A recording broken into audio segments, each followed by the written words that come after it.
Edgars and Edgars Active.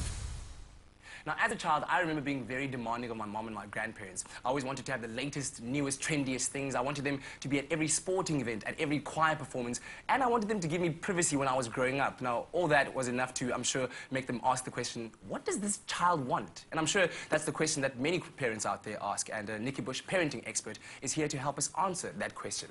Is it possible to answer that question, Nikki? It seems so, Katlego. There's been a lot of research done recently on what children really want. They actually took 1,000 3rd through 12th graders in the States and asked them what would their single biggest wish be with regard to their parents and how their parents' work affects their lives. And they then took 600 parents and asked them to guess at what the children's answer would be. Yeah. And 56% of, the parents, the majority of those parents said, our kids want more of our time. Only 10% of the children said they wanted more of their parents' time. 56% of the kids said they wanted their parents to be less tired and stressed when they were with their children. Wow, what an amazing observation by children to make, that they can actually see the stress and that therefore it kind of affects their relationship with their parents. Absolutely. Children are very perceptive, you see, and if they feel we are happy and fulfilled, then they stress less about us. When we are really going off the handle and not being very focused, and when we're multitasking and when we're not present, they know that we're taking strain. Yeah. And you know, kids are funny. They try and fix us. Really? And they spend a lot of their time and energy trying to make it right for us. Okay.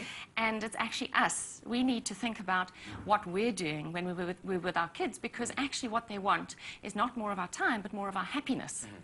And that's quite interesting. And when it comes to modern-day parenting, just like you said, now where most parents think that their kids want more of their time, what else is one of the big myths of parenting in the modern day? Well, time and attention. Attention is a big, big thing. When you give your kids your time and attention, it's like pouring fertilizer and water all over them, and they just blossom like flowers. And it's about learning what I call the art of presence. Yeah. Learning to be really with your kids when you're with your kids. It's very easy to be multitasking, to be doing 1,000,001 other things when you're with your kids, and that's, you know, life is like that. Yeah. But it's learning how to do that in small pockets of time, how to be really with them. You know, very often you're driving along and your kids are jabbering in the back seat of the car, and you're not really listening, but they get it, and they say, but you don't hear me. You're not listening to me. And they're right.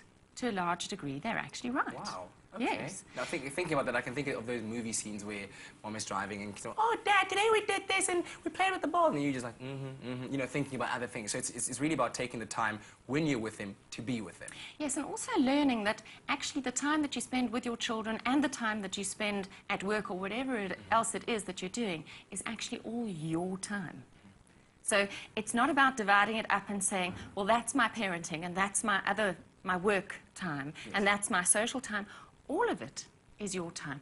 So it's all as much about you as it is about them. And the interesting thing about children is if you change what's going on here, you will see a result out there. And very often we try and fix the kids and fix their behavior. And actually a lot of it boils down to looking at how we are behaving, how we are managing our time, how we are managing our stress, and showing children how to manage stress creatively. And one of the easiest ways to manage stress is to acknowledge the power of play, to hit the pause button, to stop and play a little while. It doesn't have to be 3 hours of Monopoly. It could be just a quick 10-minute card game or rolling on the lawn together. Just be together from time to time, because your kids are wanting that quality time with you. And yes, we can't do hours and hours of it because we're such busy parents today, but we've got to make the time we do have count. Yeah. And of course, just quickly, I mean, I'm sure lots of moms go through this when, after having a newborn baby, it's a question of, should I go back to work? Should I really be, you know, as career-driven as I was, or should I pay more attention to my child? There's that dilemma going on. Is that even the right question to be asking yourself? Well, you know, there's actually research to support both arguments. So, you know, if you really wanted to find something to support the argument that you want to win, you know, you will find it. But maybe it's not about should I or shouldn't I go back to work, but how can I lead a fulfilling life? You know, and so it's learning about what your strengths are, what your weaknesses are, and trying to skew your life towards those strengths. Skew your life towards things that you really love. That, you know, that sense of when you lose yourself in an activity. Yes. That's being in the zone. so to speak. And you want to be getting yourself into the and you zone want as to be often as as possible. often as possible. And yes, when you're a very busy mother, it's not always easy to necessarily do that every day, but you've got to do it enough so that all the sort of irritating little chores that are on the to-do list actually kind of don't fall away, but they're not as significant because you are being fulfilled. And if you're being fulfilled, you're happier, your emotional cup is fuller, you can give more, you can be more present. Thank you very much, Nikki. Really appreciate that. There we have it. Pearls of wisdom from parenting expert Nikki Bush. For more information, of course, visit our website, expressoshow.com. Stay with Expresso and SABC3.